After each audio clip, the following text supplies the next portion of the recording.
Thank you all. Please be seated. Welcome to the Rose Garden. I want to welcome Angela Merkel and José Barroso here. Thank you all for your friendship. Thank you for what has been a serious set of discussions.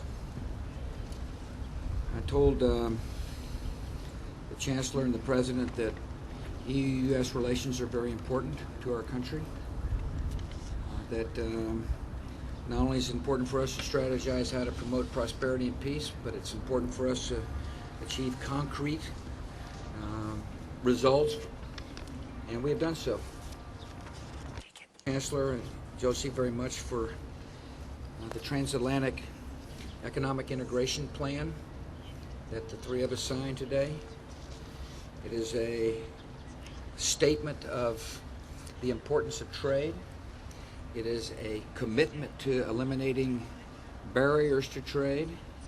It is a recognition that the closer that the United States and the EU become, the better off our people become. And so this is a substantial agreement, and I appreciate it. We also talked about Doha, and I thank Peter Mandelson and Susan Schwab for briefing us. The first thing I told the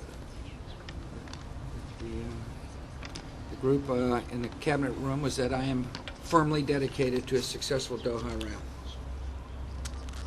I believe it's in this country's interests that we reject isolationism and protectionism and encourage free trade. I'm under no illusions as to how hard it will be to achieve the objective, but the first thing is there must be a firm commitment by the leadership to get a deal. Secondly, I reminded the people that this country is dedicated to working to eliminate poverty and disease, and the best way to help the developing world is through a successful Doha round. So we told our trade ministers work hard, work often, work constructively, and I believe we can be successful. We're committed to reducing our agricultural subsidies in order to advance the process. We expect others to follow suit in market access. Anyway, I am optimistic we can achieve the objective, and today's meetings gave us a chance to discuss our way forward. We talked about the visa waiver program. We talked about Iran and the need for our nations to continue to work closely together to send a unified message to the Iranians that their development of a nuclear weapon is unacceptable to peace. We talked about Darfur. We talked about Afghanistan and Iraq, and I appreciate very much the EU's support of the International Compact that will be meeting on Iraq here in Sharm el-Sheikh. We talked about Cuba and the importance for Cuba to be a free society, a society that respects human rights and human dignity, a society that honors the rule of law. We also talked about climate change, and here we share a common interest. One, we recognize that we have a problem with greenhouse gases. Two, we recognize we have a problem with a dependence on oil. Three, we recognize that we can use technologies to help solve this problem. And four, we recognize we have an obligation to work together to promote the technologies necessary to solve the problem and encourage the developing world to use those technologies. And so I found the discussion refreshing and interesting. And I appreciate the candid conversations we had. Madam Chancellor, welcome back here to the Rose Garden, and I'm looking forward to your comments. Yeah. Thank you. Thank you, Mr. President, dear George. Thank you for the hospitality. Thank you for the hospitality you accorded to the European Union, and also for the fact that you made it possible to hold this summit meeting between the EU and the United States of America, which already has a very good and rich tradition. It was a very interesting debate, and one that was actually we were talking about a lot of issues, about transatlantic economic integration, obviously, first and foremost. And let me thank you very warmly for the fact that we've been able to enjoy such substantial progress in such a relatively short time. That was only possible because the American administration, but in particular you, Mr. President, were behind, full square behind this project, and because we not only agreed on general frameworks, but on very concrete projects. And I think that's exactly what the people in our country expect from us, all the representatives of our respective business communities. They ask us, what can we do in order to really pool our resources and make sure that we work on one and the same level playing field as regards, for example, our shared values. So I am confident that what with the Economic Council that we have set up, we will be able to make progress on very concrete projects, for example, mutual recognition of standards and other areas. It is, as I see it, a significant step forward. I would also like to thank you for the progress we've been able to make on climate and energy issues. There is a common basis. We are aware of the fact that we do have a problem here, that we need to solve this problem. There are different approaches, obviously, as to how to solve that. But we have been able, actually, to find a lot of common ground. And one of the issues we talked about, for example, was the commitment of the United States of America to introduce 20% biofuels over the next few years to come until 2020, and to have this at their disposal. And for that, too, we need to develop a common market, common standards, which, as I see it, is then again giving a very important impetus to that particular industry and that technology. Now, on climate, we will also need to work on this in view of the upcoming G8 summit, where we will make it clear as European Union, as United States of America, that we don't want to isolate ourselves or shut ourselves off against the rest of the world, but where we want to enlist the support of others, invite them to join us. And I also know that the trade talks have been taking place here on the margins of this meeting. They also obviously will then have to take place in the more wider group, the multilateral group. Let me just tell you, this agreement between the European Union and the US is not in any way against free trade. No, not at all. And what we need to do here is really to look at the larger picture. And I feel it's so good that the President is committed to make a step forward also on reducing non-tariff barriers to trade. All of the partners will have to be in on this, but we will do our bit to make this true. I don't want to go through the whole agenda of international issues. And let me just tell you, it was an open and candid discussion that clearly showed us that we need to work together, that diplomacy can only be successful if we stand together, be this on the Middle East, on other issues. And let me tell you that we have been talking at greater length also about the situation in Darfur, which we consider to be totally unacceptable, and that we need to do everything we can in order to help the people there on the ground who suffer immensely because we have not made progress so far, and that we ought to use all of our possibilities in order to achieve progress also in the United Nations. Thank you yet again for your hospitality, for the commitment that I think the number of documents that we have been able to agree on here today is borne out. It's a good day for EU-US relations. An exchange, the one we had today, covering the whole range of European Union, United States relations, and also some international issues. President Bush and Chancellor Merkel already mentioned the basic points, so let me just underline one or two that I believe are specifically important, namely in terms of economic relations and also on climate. On economic relations, we find a very important framework for advancing transatlantic European integration. This was already welcomed by the business community on both sides of the Atlantic. Our economic relation is by far the most important in the world. Transatlantic trade in goods and services totals over 1.7 billion euros a day. But we can work together more to make that relation even easier. And I believe there is some untapped potential.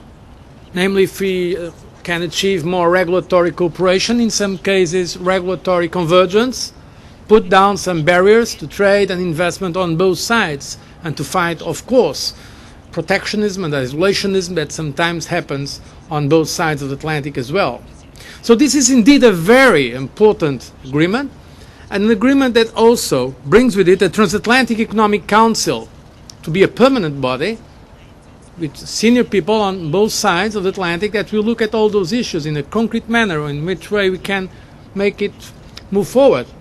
On the European Union side, I decided to appoint Vice President of the Commission, Gunther Verheugen, as our leading personality in that council.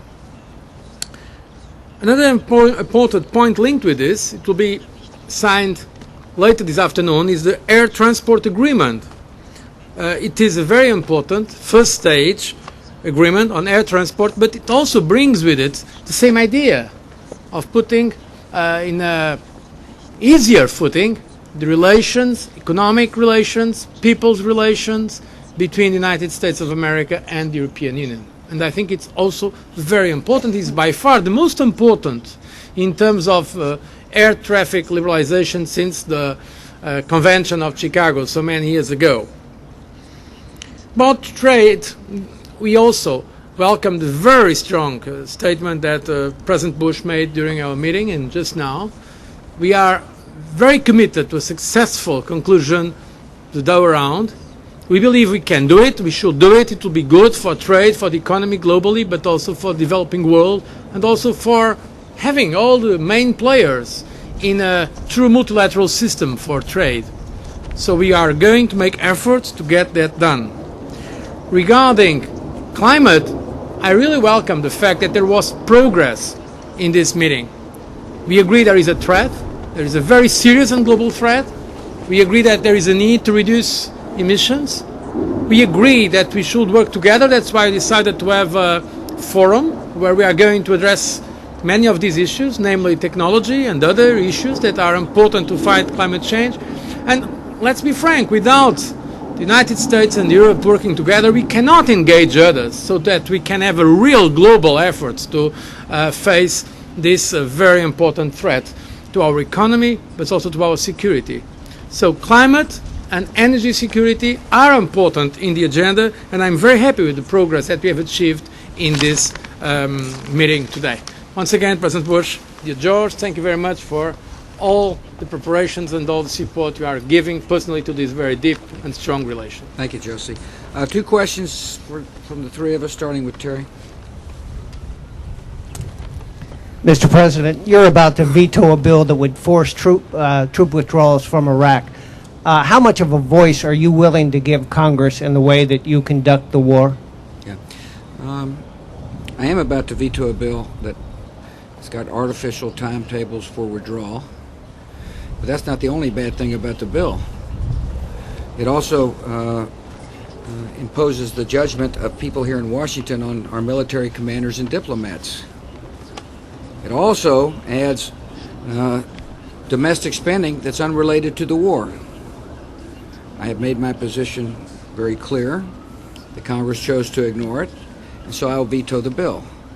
That's not to say that I'm not interested in their opinions. I am. I look forward to working with members of both parties to get a bill that doesn't set artificial timetables and doesn't micromanage and gets the money to our troops. I believe there's a lot of Democrats that understand that we need to get the money to the troops as soon as possible, and so I'm optimistic we can get something done in a positive way.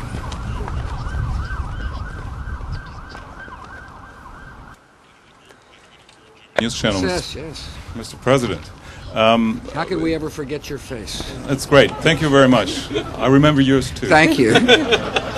Mr. President, concerning the dispute about missile defense, with Moscow, what concrete steps are you planning to convince President Putin that this is a good idea of NATO and the US, and can the German Chancellor help you on this issue? As you know, I'm having a regular conversation with the German Chancellor. We have a secure video that is beamed in the White House in her office, and so we consult regularly. And she expressed her concerns that the U.S. position wasn't very clear about the missile defense systems, and that there were some people concerned in Germany as well as Europe about our intentions.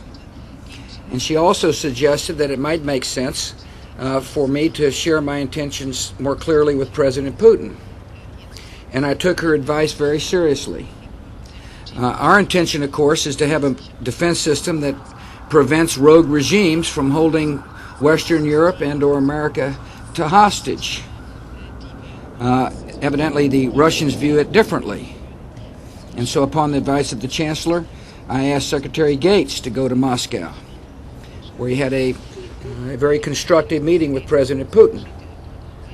I called President Putin and asked him to see Secretary Gates, and that we would put forth an interesting information sharing proposal. Our intention is to say to Russia that the system is something you ought to think about participating in. It's in your interest to have a system that could prevent a future Iranian regime, for example, from launching a weapon. It's in Russia's security interests. And therefore we have started a dialogue that, as a result of Secretary Gates' visit, that hopefully will make explicit our intentions and hopefully present an opportunity to share with the Russians so that they don't see us as an antagonistic force, but see us as a friendly force. Bill? If I can ask you, President of the Commission, first of all, on the trade agreement you've reached. Presumably this is an agreement that's going to make wealthy countries richer, yet there's no progress to report on Doha to help the plight of poor countries. Aren't your priorities wrong? And on a separate issue, your foreign policy chief has said that the US should talk to Iran. I wondered whether you could tell us exactly what the US should be talking to Iran about. President Bush, if I could just add a question on that. Your Secretary of State is going to a conference in Iraq where the foreign minister from Iran is going to be present. Do you expect her to have conversations with the foreign minister of Iran? What will she talk about? And if she does have a conversation, isn't it going to be a change of US policy? Thank you very much. No. Regarding the framework for advancing transatlantic European integration, we said it very clearly, and it is clearly stated in the declaration and also in all our conversations that this is not detrimental to the global trade talks. On the contrary, you just heard President Bush, Chancellor Merkel, myself saying it clearly that completion of Doha Round remains a priority for all of us. But there are some artificial barriers to trade and investment. It's more about investment than to trade, to be frank, still between the United States and Europe. And through harmonization of standards, through a joint effort, for instance, to promote the enforcement of intellectual property rights, through some common approaches to investment, to capital markets integration, to common or at least commonly accepted rules for accounting, we are trying to untap a lot of potential that exists in the United States-European Union relations. So this is not at all against global trade talks. On the contrary, we remain, and in fact we are urging for a completion of the Doha trade talks, not only because they are about trade, but because they are about development. And today we had extensive conversations about it, and as President Bush has said, we've heard a complete briefing by Susan Schwab on the American side and Peter Mandelson on the European Union side. Regarding Iran, we also share the same views, basically, about how to deal with Iran. And it's not only the United States and Europe, I would say. There are several resolutions of the United Nations Security Council, and the Iranians should understand that is a message they are receiving from the global community, by the United States, by Europe, but from others. The Security Council adopts several resolutions. Proliferation, nuclear proliferation, is indeed a threat, not only to regional stability, but to the global peace and global stability. So I believe we are united in sending this very clear message here, but also in the United Nations to the Iranian authorities. Should the foreign minister of Iran bump into Condi Rice, Condi won't be rude. She's not a rude person. I'm sure she'll be polite, but she'll also be firm. And reminding this representative of the Iranian government that there's a better way forward for the Iranian people than isolation. My hopes, of course, is that the foreign minister would see the resolve of our government through Condi to continue to rally the world to convince the Iranians to give up their nuclear weapons ambitions. I happen to believe a significant threat to world peace today and in the future is the Iranian threat if they were to end up with a nuclear weapon. Today is the wrong word. In the future. They don't have a weapon today. And so if in fact there is a conversation, it'll be one that says if the Iranian government wants to have a serious conversation with the United States and others, they ought to give up their enrichment program in a verifiable fashion, and we will sit down at the table with them along with our European partners and Russia as well. That's what she'll tell them. Noch ein Wort zu der transatlantischen. Allow me, if I make one remark on the transatlantic economic partnership and how that tallies with the Doha round. The Doha round actually is mainly about reducing tariffs, and the transatlantic economic partnership has to do more with standards that have nothing to do actually with tariffs. What we are after is to see to it that we try for convergence on standards in many, many areas where we do not have mutual recognition of standards, or areas where we can actually harmonize those standards and therefore reduce costs by millions, for example, in drug testing, in crash tests for automobiles. And if we look at where the challenges lie, I am firmly convinced that both the United States and the European Union would be far more competitive and need to be far more competitive with vis-à-vis the emerging countries. So in this way, this will liberate money to put into new technologies, into developing techniques that can enable us to do that, and we're actually squandering money that could be put to better use. So the two are complementary, but they also serve strengthening competitiveness of both the European Union and the United States. For all three of you. Did you, at any point today, either informally or not, have discussions about the fate of World Bank President Paul Wolfowitz? Should he resign, keep his job, and your reason for that, please? The answer is no. We didn't have a discussion. My position is that he ought to stay, and he ought to be given a fair hearing. And I appreciate the fact that he has advanced. He's helped the World Bank recognize that the eradication of world poverty is an important priority for the bank.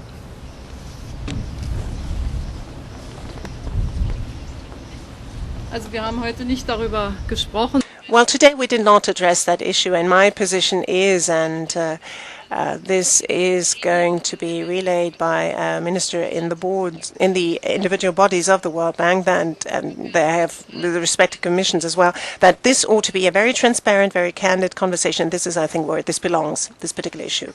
Mr. Scharlag.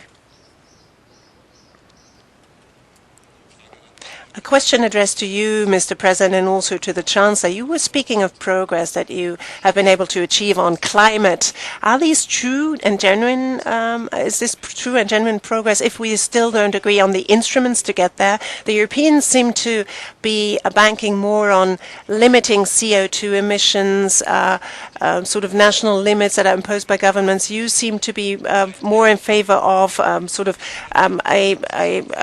voluntary regime. But apparently we're sort of reaching the 11th hour. My position. For example, take tailpipe emissions from automobiles. I have said we'll have a mandatory fuel standard. Not a voluntary fuel standard, but a mandatory fuel standard that will reduce our usage of gasoline by 20% over a 10-year period of time.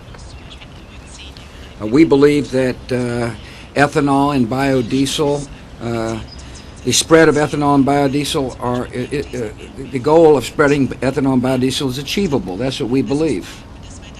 And we're spending a lot of money to achieve that goal. Now, the spread of ethanol in the United States is not going to be achievable if we rely only upon corn. There is a limit to the amount of ethanol we can produce with corn as a feedstock. So our research dollars are going to what's called cellulosic ethanol. And that means the ability to make ethanol from switchgrass or wood chips. And we're spending a lot of money to that end. And it is a mandatory approach. And the reason why I laid it out is because, one, I do believe we can be better stewards of the environment. And two, I know it's in our national interest to become less dependent on foreign sources of oil. Fundamental question is, will America be able to develop the technology necessary for us to achieve the goal, I think we can. It's in our interest to share that technology, not only with our partners who are wealthy enough to spend money on research dollars, but also with the developing world. Now, you talk about helping alleviate poverty in the developing world. Wouldn't it be wonderful if the developing world could grow crops that would enable them to power their automobiles, so they wouldn't have to be dependent on foreign oil either? That's the message I took down to South America with Lula, and to Central America. For example, sugarcane is the most efficient. You're learning a lot about ethanol here, but sugarcane is the most efficient way to make ethanol. It turns out in Central America there's a lot of land and opportunity to continue to produce cane, which means that the Central American countries could be eventually net exporters of energy. And so we've got a lot of common ground and a lot of area to work on. As to how each country approaches it, that's an interesting question. And I think that each country needs to recognize that we must reduce our greenhouse gases and deal obviously with their own internal politics to come up with an effective strategy that hopefully when added together, that it leads to a real reduction. Finally, you've got to recognize that in order to achieve progress on greenhouse gases, we've got to make sure that the developing nations, which are significant emitters, are a part of the process. As I reminded the people around the conference table today, the United States could shut down our economy and emit no greenhouse gases, and all it would take is for China in about 18 months to produce as much as we had been producing, to make up the difference about what we've reduced our greenhouse gases to. So it's a very important issue. It's got global consequences. The good news is that we recognize there's a problem. The good news is we recognize technology is going to lead to solutions and that we're willing to share those technologies. And we all recognize we've got to deal with the developing world, particularly China and India. Ich finde, dass wenn wir uns mal I feel, just look back a year ago, I feel that we would have had a lot more difficulty actually bringing about language that describes this problem adequately than we have now. And it is thanks to the President and his team clearly mentioning what the problem is in this document. It says clearly we need to do everything we can in order to work against these detrimental consequences. A lot is being done discussing this issue. For example, we need to discuss the possible pricing of CO2. How can we translate this into a market economic compatible scheme? And we are also agreed that we as industrialized country need to address this issue, need to develop the necessary technology. But we alone, without the emerging countries, will not be able to solve this problem. And this is why it's so important that this EU-US result is translated into the G8, debated together with the outreach countries, China, South Africa, Brazil, among others, and India.